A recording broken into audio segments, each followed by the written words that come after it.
Hello, everyone. My name is Stephanie Broxton, and welcome to the Smarter Together webinar series. This webinar series touches upon how multidisciplinary applied research can be used to make a community impact and improve the human condition.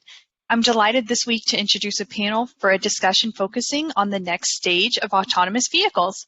Today we have a panel that is anchored by Dr. Pat Mokhtarian from here at Georgia Tech and complemented by Michael Kronzer from the Minnesota Department of Transportation and Joseph Holmes from EasyMile. I will let each of them introduce themselves further as they talk about their work. After we hear from all of them, we will transition to a Q&A, so don't forget to put your questions in the Q&A or chat boxes. We'll start off hearing from Dr. Mokhtarian. You can start us off whenever you're ready. Okay, thank you very much. I will try to talk and share my screen at the same time, which is always an interesting combination for a monotasker. Let me see if it works. Start sharing. Aha. Do you see my screen in PowerPoint slideshow mode? Yes. Super. So thanks again for the opportunity to share some of our research on automated vehicles. I've been a professor altogether for 31 years, but here at Georgia Tech for the last 8. And my specialty is travel behavior. So I've been fascinated to understand why people do what they do when it comes to travel-related decisions. And of course, automated vehicles are a major disruption in the technologies that have been available to us to date. And so many of us in the field are fascinated with what is likely to happen when they become a widespread reality. But the work I'm going to, and let me acknowledge my co-authors with extreme gratitude, Sunghoo Kim and Giovanni Circella, especially Sunghoo, my PhD student, has been instrumental in performing this research that I'll be talking about today. But the work is actually part of a larger stream of research that's captured my attention for at least the past decade and more. Behind today's study is really the more general question: what is the relationship between our use of travel time and our travel choices? Now, on the right-hand side, you see several titles of papers that I've published on the general subject of travel time use over the years. But the panel on the left is showing a simplified schematic, if you will, of the possible relationships among the way we use travel time, the way we perceive it and want to use it, how it influences the travel-related choices that we make, and then the choices that we make influence the actual way we use our travel time, which in turn feeds back to how we perceive our travel time and how we want to use it. I think you can see, without me spending a lot of time going through every line of these boxes, how the way I perceive my travel time, do I think it's a nuisance? Then I'm likely to want to minimize the frequency that I travel, minimize the distance that I travel, and so forth. On the other hand, if I want to use my travel time for exercise, that's going to influence the mode that I choose. I'm going to choose bicycle or walking as much as possible. And all of those perceptions and inclinations are even going to influence: do I own a vehicle? How many vehicles does my household own? And do I live in, say, a midtown area where I don't need a car, or do I live in the suburbs where I do need a car very much so? So all of these relationships have, as I say, fascinated me for some time, but now we bring automated vehicles onto the scene. And of course, again, this is going to be a real game changer when they become a reality. So you can see from these pictorial representations of a day in the life, the way that automated vehicles are likely to change the amounts of time that we spend in a vehicle versus outside a vehicle. In the lower panel, we have ourselves spending much more time in vehicles because it's replacing time in the workplace and time perhaps at home watching television. It's going to increase fragmentation of our activities across time and place. So now I'm doing part of my work in the office and part in the vehicle. It's going to perhaps increase the amount of time we spend traveling. It will give me a wider range of destinations. Here, instead of going to Ponce City Market on a weeknight, I'm going to go to Chattanooga to hang out with friends that I have there. And so, again, longer distances become more practical when we have this combined benefit of hands-free travel, with personal convenience of an automobile that we obtain with automated vehicles. Now, how do you study a technology that's really not altogether here yet? Certainly it's not widespread. So as you can imagine, that presents certain challenges to people. But a number of techniques have been used to study AV impacts from surveys, interviews, scenario projections, scenario simulations. I was involved in one study where we actually hired chauffeurs. We had funding to hire chauffeurs to take care of people's travel needs for a week. To simulate what it would be like with hands-free travel. The chauffeur could even take the clothes to the dry cleaners, so simulating a zero-occupant vehicle where the AV did the errand for you without even needing a passenger in the vehicle, if you will. Others have used virtual reality experiences to simulate what it might be like in an automated vehicle. Now, each of these approaches, as you can imagine, has its limitations. So none of them are going to give us a perfect picture, a perfect prediction of what people are going to do in the future when AVs are widely available. But we're going to pick one of these approaches, namely the survey approach, since that's one of the things I know how to do pretty well.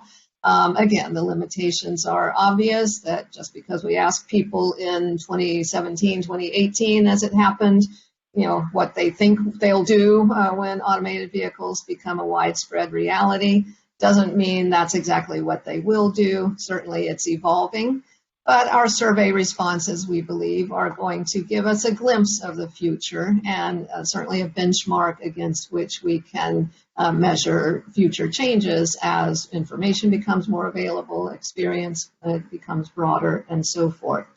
So let's talk about the data that we've collected for this study. The study was funded by the Georgia Department of Transportation, the title being The Impact of Emerging Technologies and Trends on Travel Demand in Georgia. So a big part of the motivation for this project was precisely to learn what new technologies, such as automated vehicles, will do to travel behavior.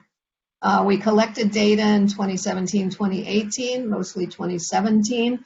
We covered pretty much the entire state, including the 15 shaded areas here are the regions that have their own planning organization. We also collected some data in rural counties. So I think the statewide scope of this sample is one of the appealing features of it. We did, by the way, weight the sample so that all the descriptive statistics you'll be seeing are based on the sample that's weighted to replicate population distributions on a number of demographic variables.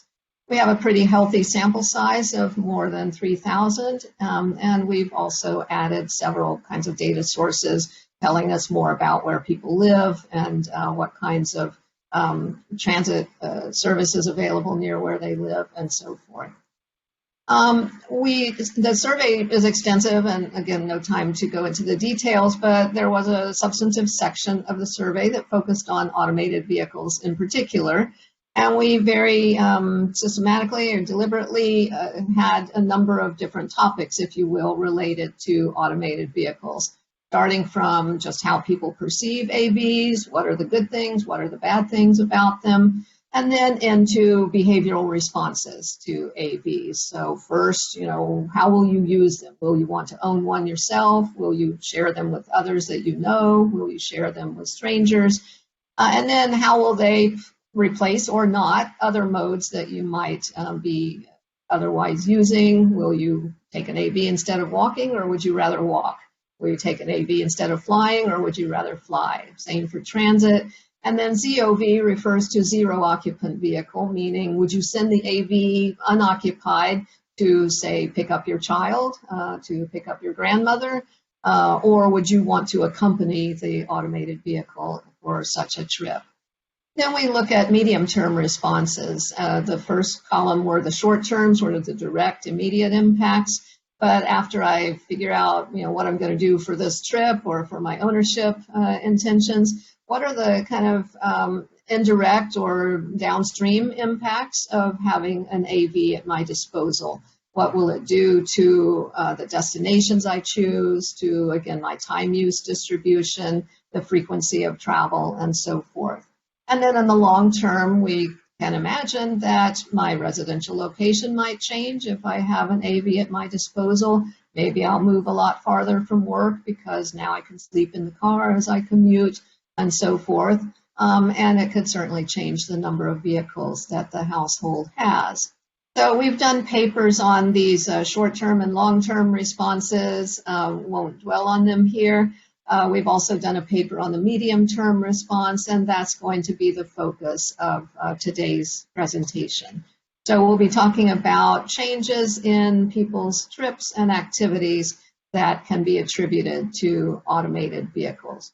So the specific goals of this study that I'll be talking about today are to measure at a general level how people expect their travel and activity patterns to change, to identify population segments that have similar profiles of expected changes, and then to further profile each segment on the basis of attitudinal, demographic, and geographic characteristics.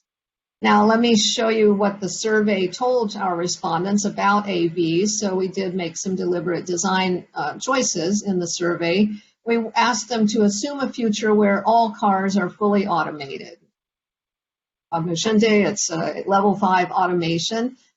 So we're kind of skipping all the intermediate steps and the transition steps. We also sidestepped safety and cost. We told them it was going to be at least as safe and cost about the same as today's vehicles, so that we could avoid the issues of, if it's going to be expensive, I won't do it, but if it's cheap, I will. So just trying to kind of hold everything constant that we could, except for the fact that these vehicles were hands-free. So we had a number of descriptions to try to prompt the respondents' imagination, to help them picture themselves in a future. We had these actual graphics in the survey as well.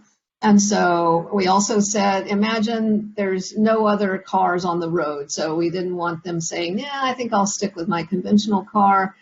Long after AVs are available, we said, no, let's assume there are no conventional cars out there anymore. Then what would you do? And that was in part to get a sense of how fearful they are. Again, would you walk a fairly long distance in order to avoid going by AV? But for the most part, again, we were just trying to simplify the landscape, if you will, and say AVs are the only thing out there as far as personal vehicles are concerned. Now what are you going to do, right? We talked about, kitchenette, recliner, exercise equipment, and so forth, the zero occupant vehicle, the ability to sleep and do other things while in the vehicle. So with that scenario, if you will, or background in mind, we then asked people a number of questions about AVs.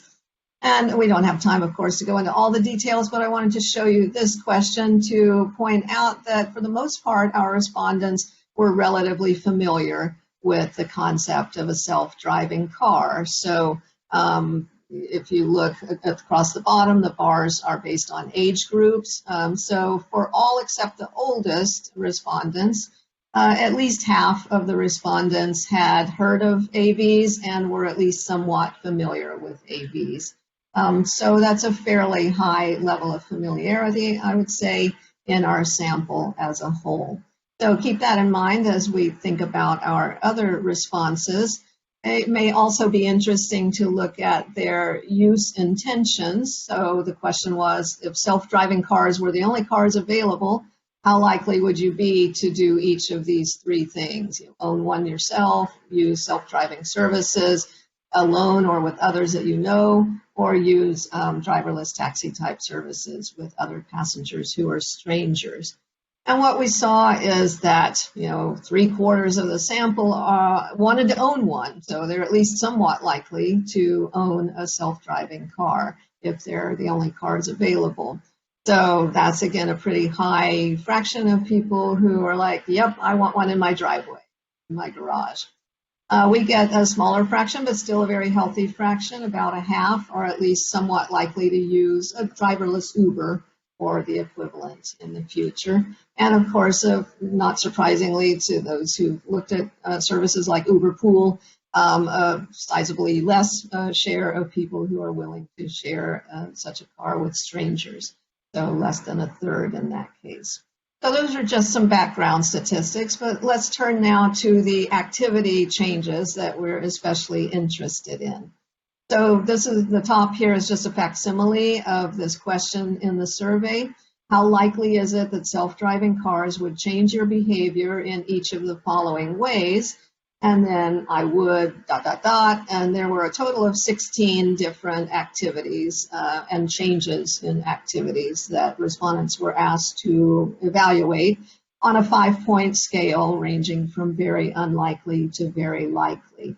So here are the 16. Don't strain your eyes looking at them on this slide because you'll see them again on the next slide, maybe a little bigger, but anyway, you'll have more time to look them over there and they'll be organized in a way. But the reason I wanted to show you this slide is to show you that the average responses, if you count the first one as a 1 and then a 2, 3, 4, 5, the average response on each of these questions was right around 2, or in some cases a little higher, some cases a little lower. But for the most part, the respondents are in this unlikely category, if you will. So it suggests that even though they're familiar with AVs, even though most of them want to own one, they're still not either seeing, able to imagine the potential changes it might make in their lifestyle, or just saying, yeah, I can picture it, but that's not going to happen for me. So again, overall, we saw relatively low levels of expectation for change, but can't let that stop us. And so we went on and still found some interesting patterns that I think you'll also find interesting.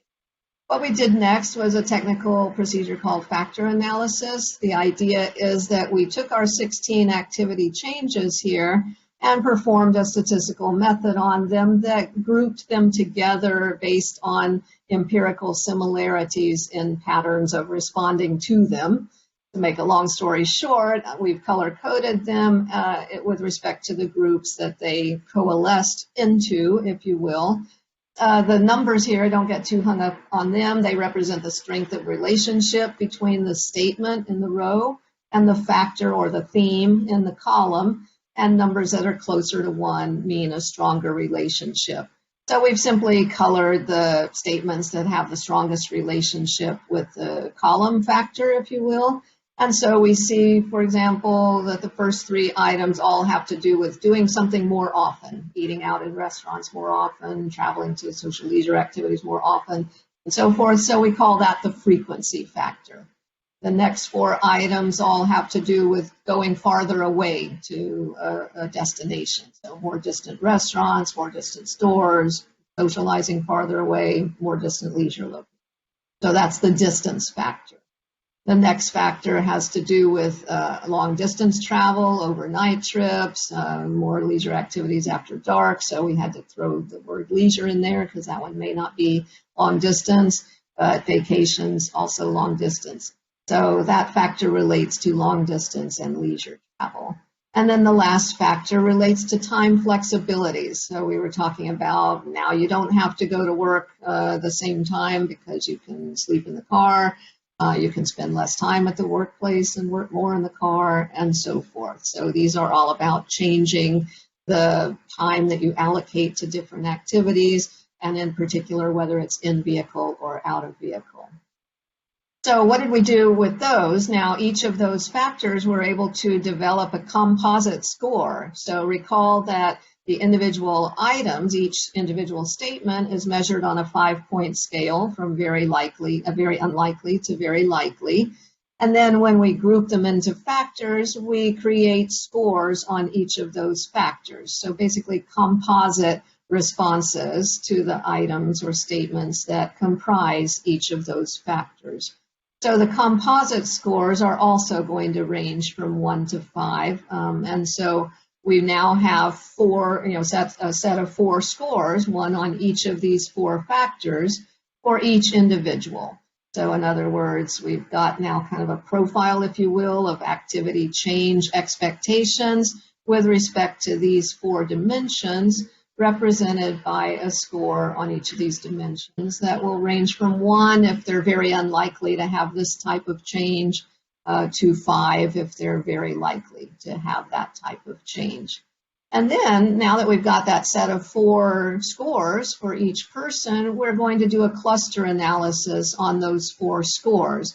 And these are technical details here, but basically it says we're going to group the cases on the basis of how similar their pattern of 4 scores is. So in other words, what kinds of people may have a high score on distance, but lower scores on some of these others, if you will. So just to give you a brief summary of the clusters themselves, this is a picture. We ended up with 6 clusters. And so these are the 6 clusters with their shares in the sample. And mind you, the sample size for this part of the study was 3,200 plus cases. So each of these clusters has 300 or 400 or more cases in it. So sizable groups in each cluster. And you can see that the 6 clusters are kind of ranging from no change expected to more changes expected. Now on the next slide, we'll get into more detail as to what the nature of each of these clusters is, but I just wanted to give you an overview of those clusters.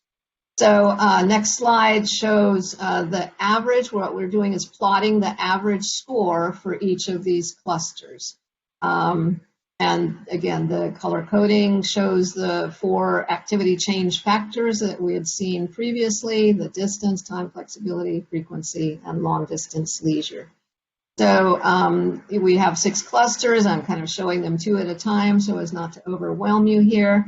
The first 2 clusters are the ones with the least amount of change. You can see that their averages are close to 1, meaning change unlikely, with the possible, they're jumping up a little bit for the last one, the long distance leisure, but mostly unlikely, very unlikely.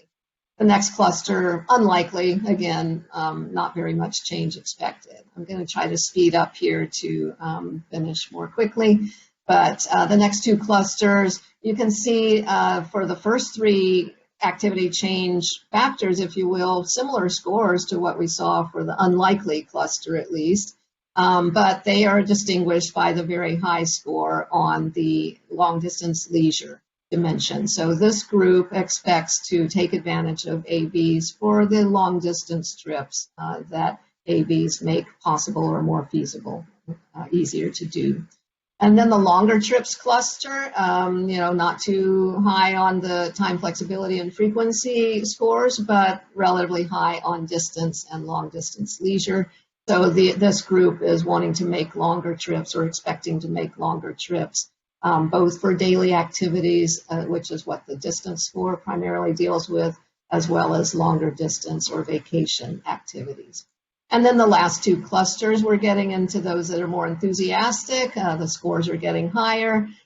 This 5th cluster is pretty high on everything except time flexibility, so they're still not seeing how AVs will change their use of time, whereas the last cluster is highest on time flexibility. So this is the one cluster that says, oh yeah, I can totally see how I might spend more time in the vehicle doing this, or learn a hobby while I'm traveling, and that kind of thing. So briefly, the next thing we did, once you have clusters and you know what forms the clusters on the basis of those 4 factor scores, you want to see what other variables are associated with those clusters. And so here we have our 6 clusters with a brief profile of each cluster in terms of other variables that we tested. Now these profiles that we're showing here are somewhat exaggerated in the sense they're just relative comparisons. So oldest may or may not mean dramatically older than all the other clusters. It just means on average more old, if you will, and similarly. So we have to accept that these are caricatures in a sense, but it still gives us a flavor of what kinds of people have each of these 6 profiles, if you will, with respect to what they expect to happen to their activity patterns. We don't have time to absorb all of these in detail, so I'll go directly to the implications where it does give us a little bit of flavor of some of these relationships. First of all, to summarize, expected shifts are relatively modest, at least based on what people could envision in 2017. We were somewhat surprised that they didn't quite get it, at least for the most part, with respect to the time flexibility opportunities that AVs offered. But still, we had that last cluster, cluster 6, where we had a number of people wanting to take advantage of the time flexibility that AVs offered. Those were, not surprisingly, more likely to be tech-savvy, younger, and workers. What we could also see is that AVs look like they're going to have stronger impacts on trip distances than on frequency or number of trips, which makes sense in that it's relatively less burdensome to add more travel time to an existing trip than it is to make an entirely new trip. So I think when we're trying to predict increases in travel time or changes in travel time due to AVs, we want to make that distinction and say, yeah, trips are likely to get longer, but maybe not as much more frequent.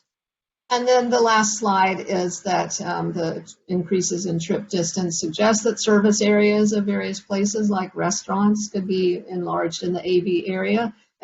You know, maybe I will go to Chattanooga for dinner from time to time, not every night probably, but if I have relatives there, as I do, it may make it much more feasible to see them more often than I would otherwise. But the other big message here is that we do have substantial variations across demographics and across regions of the state. So land use and geography is a big factor as well. So we want our future modeling to take this heterogeneity into account as we look to understand these future impacts of AVs. So I'll stop there and hope that we have time for questions after we hear from our other panelists. Great. Thank you so much for sharing your research with us. Next, we'll hear from Michael Kronzer. You can go ahead when you're ready. All right. Thank you, Stephanie. I'm going to try to share my screen here.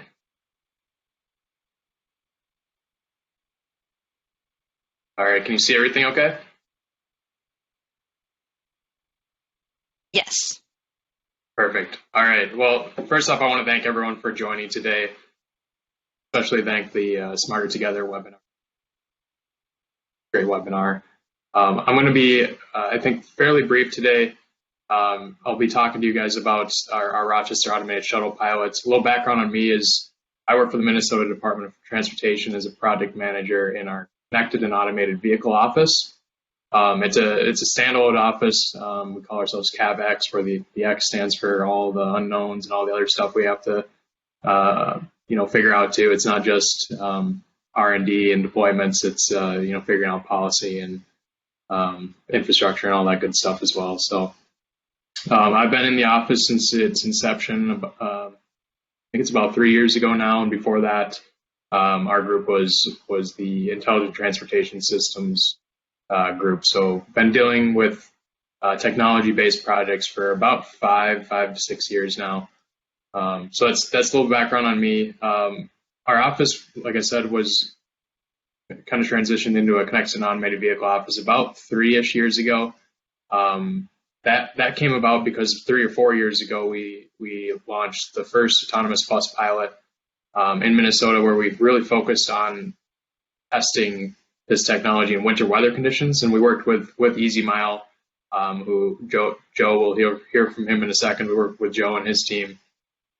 And we focused, like I said, on winter weather condition testing.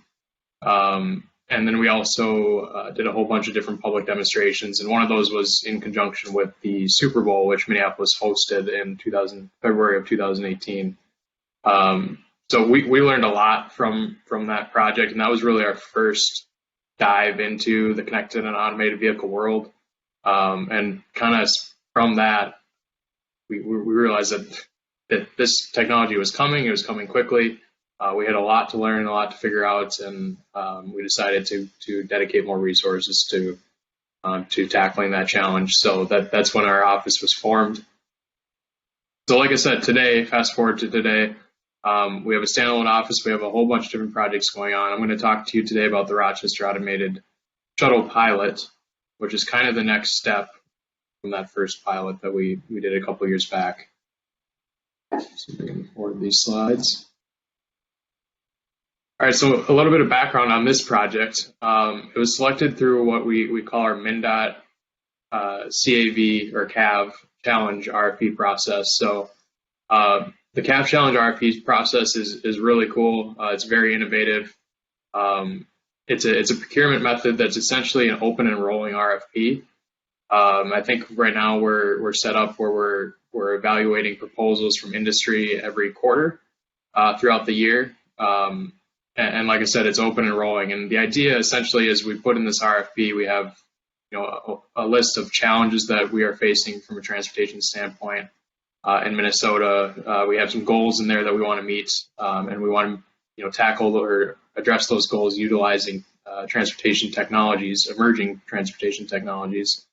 And the idea is that we put these things in the RFP, and then we ask industry kind of hey, what ideas or what solutions have you guys come up with, or that you have tested, or that you want to test, that you think could address some of these problems and some of these challenges that we have in our Minnesota transportation network. And so a lot of times I kind of liken it to Shark Tank, for those of you familiar with that show. So if an industry member has an idea, or someone from a AV company, for example, has an idea where they think they have a solution to address one of the problems outlined in our CAV Challenge RFP, they will come in for a stage 1 meeting. And again, it's kind of like Shark Tank, where they pitch the idea. They're confidential meetings, so that if there's any proprietary information, the industry is comfortable discussing that with us, and then we'll just give them feedback on the idea, and about how we think it fits into some of our goals, how it addresses some of those challenges, any risks we might see, even suggestions on how to potentially improve the idea or the proposal. And then it's up to industry to go back and decide whether or not they actually want to develop a full proposal to submit. So that's kind of the process, and this is where this project came out of. First Transit is a transit, national and international, I guess, transit operator who came to us with this project. They were partnered with EasyMile, and they proposed to operate 2 low-speed autonomous EasyMile shuttles in downtown Rochester, Minnesota, which is kind of located in southwest Minnesota, and it's actually the global headquarters of the Mayo Clinic. So they proposed the operation of these 2 shuttles in downtown Rochester. Again, they're low-speed shuttles. Joe will talk a little bit about this since it's their product, but low-speed, 12 to 15 passengers, a level 4 automated shuttle, so it's fully automated but operates on a predetermined route. We plan to have an onboard ambassador on each of those shuttles at all times that can take over the operation of the shuttle if needed. And again, it's in downtown Rochester, so it's an urban environment that we're going to be proposing that these shuttles operate on, and I'll show you guys the routes in a couple minutes here. And then the final piece of it is that we're looking to do 12 months of operation. Again, it's a downtown setting, it's in mixed traffic, and one of the reasons for that 12 months of operation that we're looking for is linked to one of our goals, which I'll talk about in a second here. So I've mentioned, a couple of the partners on this project. Obviously, First Transit proposed the project, and EasyMile has been an awesome technology partner. They're the provider of the shuttles. MnDOT is leading the project, and then we're partnered with the City of Rochester, Mayo Clinic, and Destination Medical Center, which is essentially kind of an economic development group in Rochester, Minnesota. I would describe this slide now as not quite up to date, because I would say this is the core project partners, but there's so many stakeholders involved with this project that it might take up the whole slide at this point. So I mentioned project goals, and I mentioned the 12 months of operation. Biggest reason for that is that we have a goal to test this technology in winter weather. Obviously, Minnesota can get very, very cold in the winter. We can get a lot of snow in the winter. To date, a lot of the testing and operation that goes on for automated vehicles takes place in the warmer climates that are, maybe a little bit more ideal for operating. And as a northern state, we want to make sure that we understand the challenges for AVs in winter weather, but we also want industry to understand the challenges too, and continue to advance under those conditions. So that's a big deal for us, and that's one of the reasons why we wanted to do this 12 months of operation, so that we get all types of weather conditions within the pilot. Second big goal for us is to learn about and identify any infrastructure gaps, identify solutions that can be implemented as far as infrastructure goes so that the operation of these shuttles is safe and efficient. I'll talk about a lesson learned on this as we prepare to launch later this summer. But this is one that is a big deal for us because if there's infrastructure lessons learned, we need to know those if this is going to be something that's scaled up in the future. Public education is massive for us as well as a goal, and this is not just for this project, but any CAV project that we work on now. Being able to educate the public on what the technology can do, what it can't do, the potential opportunities, the potential drawbacks even of the technology. We want the public to understand that so that as these technologies scale up, it's done in a way that benefits everyone. And then finally, just a mobility goal to understand, how these low-speed shuttles may integrate into existing transit network or supplement an existing transit network to enhance mobility in a downtown setting. So here's the route. Picture on the left is actually from one of our demonstrations back in 2018, where we did bring that vehicle down to Rochester. That picture is from a plaza just outside Mayo Clinic. The route itself is essentially a circulator route. We have 3 stops, and again, it's mixed traffic. I believe speed limits right now on all those roads are set at 25 miles an hour. We'll be operating more on the 12 to 15 mile an hour range. So how we manage that and how we mitigate risks that are associated with that is going to be part of the lessons learned of this project as well. So just some details on our operating hours. Again, I mentioned that we're shooting to launch this summer. Right now, I would say it's probably looking like maybe July or August is when we launch the operation of the shuttles. Right now, it's pretty dependent on getting the infrastructure set up for that. But we plan on operating, again, for 12 months. And right now, we're looking at about 6 hours of operation, 7 days a week. We might go longer on the weekends, but the 9 a.m. to 3 p.m. Will be what we're targeting for operating hours during the weekdays. I talked a little bit about public education and engagements. So communications and engagement is also going to be a huge piece of this, and we're just starting to ramp up on some of these pieces as well.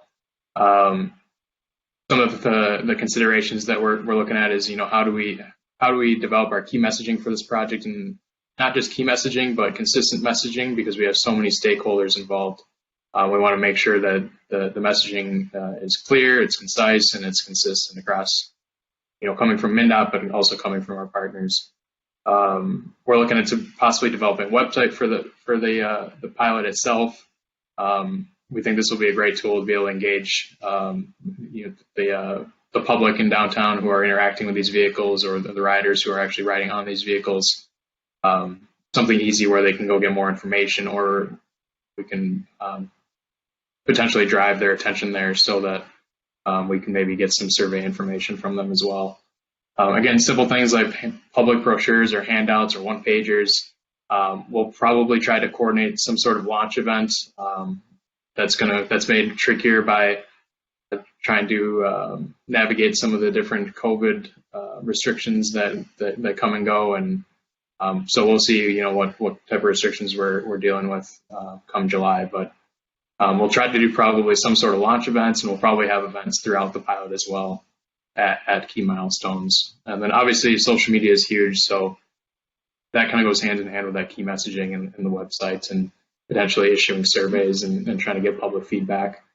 And then a big one for us is developing some sort of emergency response plan or communications plan. We want to make sure that, if something were to happen, that we're set up and we're prepared for how we respond to that emergency or that event, both from an action response, but also a communication response. And we think part of that is going to be engaging early and often with the emergency services sector in Rochester. So, ambulance drivers, police officers, firemen, anyone who might be an emergency responder to a situation like that. We want to bring them in early. We're looking at potentially hosting some sort of workshop where they can come into the garage and or to a parking lot and see the vehicles firsthand, learn about the vehicles, see, touch, feel the vehicles, ask questions, talk about kind of some of their protocols and how they would handle addressing any sort of emergency, and get them comfortable with the vehicles themselves. So finally, I promise I'm going to be wrapping up here in a second. The last big thing I wanted to share with you is some of our lessons learned over the last year. Biggest lessons learned come from the infrastructure side. Just when anyone who's planning a pilot like this, I think the biggest thing is just to keep in mind that there's a lot of infrastructure considerations to take in mind and to know that going in. If you're dealing with any signals, that's been our biggest, I think, challenge so far. But I think we're on the right path now. Considerations of road signage, pedestrian signage, roadway quality, pavement markings, curb management is a big one. Those are all things that should be thought about early and often in the process. Our big challenge, like I said, was with the signal side of things. Because of the FCC ruling regarding DSRC, Minnesota has made the decision that we are not going to be investing in DSRC communications technology going into the future. So we're in kind of a weird limbo spot because DSRC is here and usable, but it won't be in, say, a year and a half, 2 years. I forget the timeline.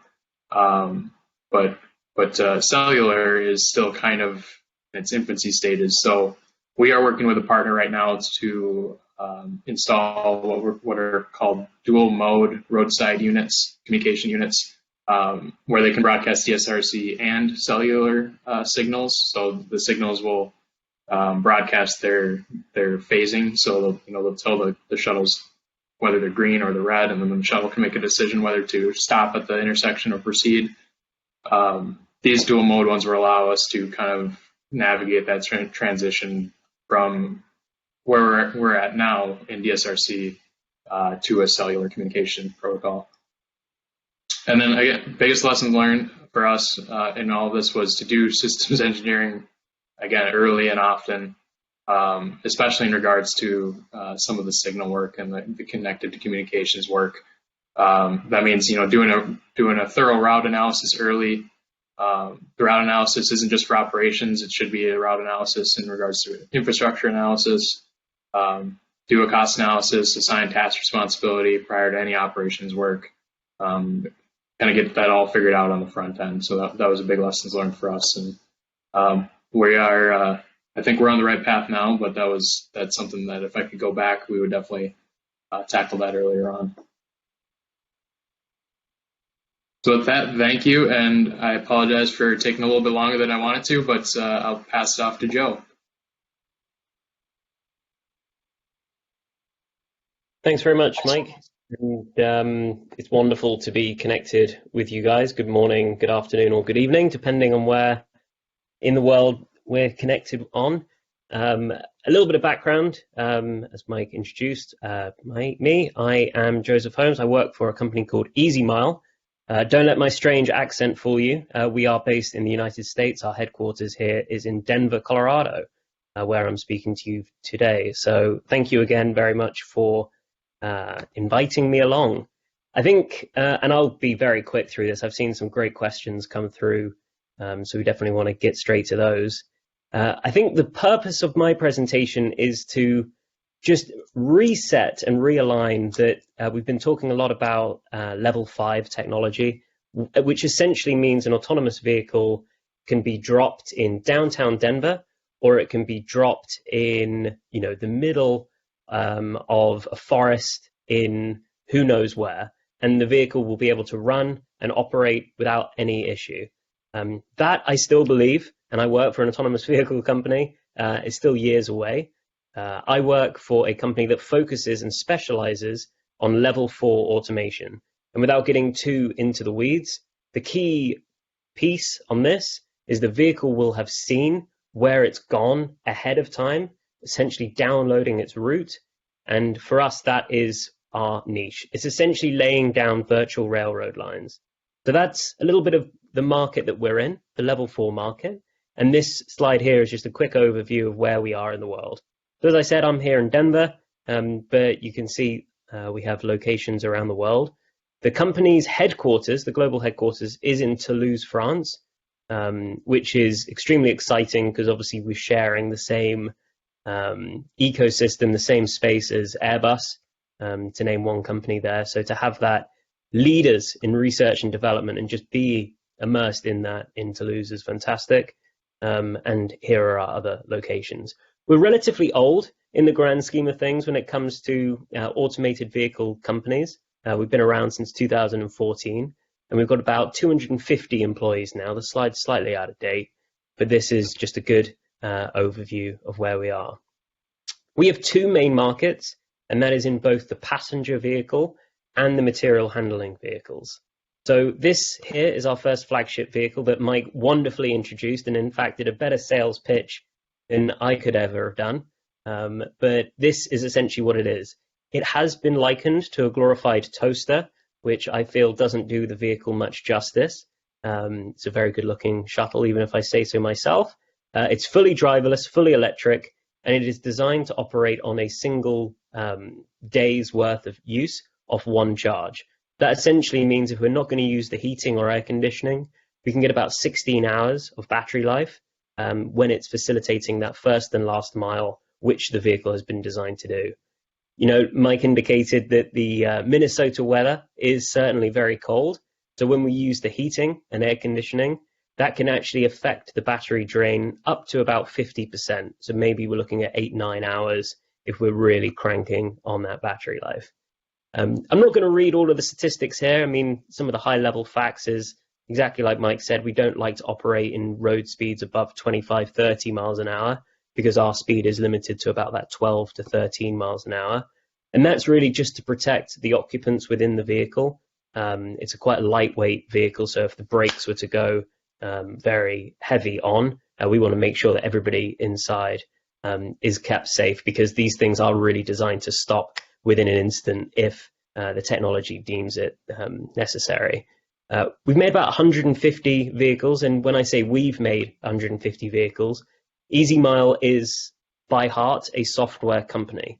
We partner with leading manufacturers to do what they do best in the manufacturing world, and we'll do best within the software and facilitating and finding the hardware. I saw one of the questions earlier about LiDAR, and we can definitely get straight into that. That's one of the main components of our technology, is utilizing LiDAR-based technology. That, along with GPS, inertia measurement unit, odometries, and radar, are some of the key features to how we set those virtual railroad lines and how we run in autonomous mode. I think the last thing that I really want to kind of talk about the vehicle, and something that I'm very proud of, I joined EasyMile in 2017, and one of the first missions that we set out as a company here in North America was to ensure that the vehicles were ADA compliant. I think having mobility for all is something that we all fundamentally believed in, and to bridge that gap, the vehicle comes as standard with a automatically deploying wheelchair ramp, but that did not meet the ADA standards. It didn't have the side lips, it didn't have the shoulder harness. So to be able to bring that up to ADA compliance is something we're very proud of, and something I wanted to share with you guys today. This is also something we're very proud of. It's not a very good picture. I think I have another picture later on in the slides. But this is our other vehicle on the material handling space. You know, it's essentially a autonomous tow tractor, which you'd probably see running around airports, which is one fantastic use case for the product. But we're actually also getting a lot of success in the material handling space. Think, for example, large logistics centers, warehouses, automotive manufacturing plants. We have several vehicles deployed there, essentially moving things from building to building, and it can tow up to 25 tons or 55,000 pounds. So it's a very impressive little beast, we like to call it, and it really is utilizing exactly the same technology as the passenger vehicle, but in a completely different application. And that's really a good overview of what EasyMile does. That in the middle is our software. And then on the left is the material handling partners that we have. And on the right-hand side is the passenger applications that we either have or we're working on. So that's a nice overview of the solution. Mike gave a great indication of our winter testing back in 2017, which was my first project at EasyMile. I moved over from the UK a few years ago, and this was one of my first projects, and I had never experienced the cold that I did get in Minnesota. So that was quite a shock. But to see the vehicles operating and to gather that data for the team, I think has been absolutely paramount. So it's fantastic to always be on a panel with MnDOT because they're such an anchor partner to EasyMile. A couple of other very quick flagship products, just to give you a sense of where these vehicles are being used and what the purpose is. We've signed a fantastic partnership with the Delaware Department for Transport and DART, which is the local transit agency. And their remit is quite simple. They're trying to ascertain the effectiveness of automated shuttles in various different environments. And these environments range from university campuses, which is going to be our first deployment, to city centers, very similar to what we're looking to do in Rochester, and then other business parks and other environments where we're really testing the technology to really see where it makes sense, maybe where we need to do further enhancements.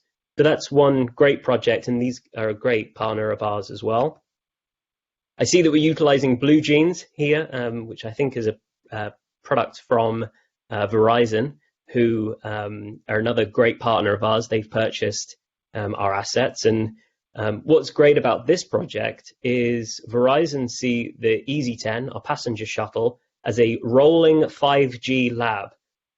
So they're utilizing and testing 5G technology, which is going to be huge for the autonomous vehicle space. And it's such an exciting project to have that as the rolling lab. And it actually also facilitates a transportation need between their main corporate headquarters, and they have a hotel which is just off the corporate headquarters for their staff when they're flying in and seeing the location. And this shuttle acts as a go back and forth between the locations, about 1.5 mile loop. And it's really exciting to be immersed in the Verizon headquarters with our technology. This is a fantastic project in Columbus, Ohio. What's very interesting about this project is we set out, when we established this project about 1.5 years ago, to facilitate a transportation need for passengers between a community center and the local transit stop. When COVID hit, the local food bank had about a 400% uptake in demand, and they just were at a loss to how to facilitate that demand. So we designed our project, designed our partnership with Columbus and Smart Ohio, Smart Columbus, with utilizing our vehicles on both passenger and goods transportation, which is something that's never been really done before. So what we did is we loaded up the Easy-10s with food for the food bank and directly transported it directly to the food bank. And it's something that is a real great community win for us and something that we're extremely proud of. I wanted to also give you a quick sense of what we use the material handling vehicle for. We're one of the largest automotive manufacturing plants in the Midwest in the United States. This location produces about 550,000 vehicles every year and about 600,000 engines, which they transport out. And what we do is we move the engines from the powertrain facility where they're made directly to the assembly line, which is about 1.68 mile loop, which goes both indoor and outdoor. Again, same technology, different use case, and it just shows that actually autonomous technology, autonomous vehicles in the right environment, not the level 5, but the level 4, is here today, and it actually hits some great challenges and is a fantastic solution for that. Very quickly, bringing this all together is our fleet management system. It's essentially the brains behind our operation. It's where we can see where the vehicles are. We can pull the data from it. So think passenger transportation. We can look at, for example, dwell times. and we can see where vehicles are taking a while to load, and maybe we need to supplement that area for additional vehicles or whatnot. So the fleet management system is a fantastic piece of our technology, which a 30-second quick overview definitely doesn't do it justice, but I invite you to look at our video on YouTube as a great overview. And this is the last slide here. I promise I will have a few minutes for questions. From contract signing to delivery, it takes about 3 to 6 months to get the vehicles on site and the wheels turning. You know, Mike indicated some of the site modifications that are needed. In this instance, there's no physical hardware that needs for the vehicle. It's just the additional safety elements, for example, going through traffic signals. We want our vehicle to be able to know exactly the phase of the traffic signal. So if it was about to turn red, and because our vehicle is traveling at 12 miles an hour, potentially in a 25 mile an hour, we want to be one step ahead of the curve. So our vehicle's constantly listening for the SPAT message, and then ensuring that we are safely proceeding. And it's little things like that that can definitely add on time. But yeah, 3 to 6 months is a great indication from manufacturing, delivery, right to wheels turning. So that was a whirlwind tour of EasyMile, and it was a pleasure to present that to you guys today. Thank you.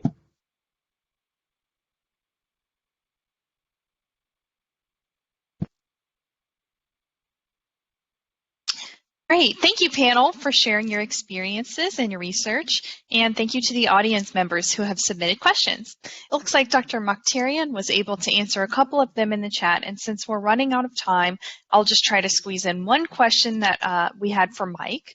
Have you developed partnerships with LiDAR technology providers on the shuttle, or is that baked into the vehicle's existing build spec? Yeah, so this is actually probably a better question for Joe, but it is built into EasyMile's solution already. Joe, I think you guys have 3 LiDARs built into the shuttle currently. I can't remember. Absolutely. So there's a lower level LiDAR, there's a 3D LiDAR, and yeah, it's absolutely at the fundamental piece of our technology. We do very quickly have one partnership with a company called Continental. They are known best as a tire company, but they're also a tier 1 OEM firm. And what they're doing is they're actually building their own LiDARs. So what they're doing is they're putting LiDARs on top of our vehicles. And what they're doing is trying to ascertain where the differences are, where the gaps are. So it's a standalone LiDAR that sits on top of ours. And it's a fantastic partnership because they're able to learn, we're able to learn. So it's actually something that's very, very doable for sure. Okay, great. Thank you so much. As it is now 1 o'clock, we are out of time, but thank you to our panel and thank you all so much for joining us here today. Please continue to monitor our website for upcoming Smarter Together webinars. Thank you. Thank you.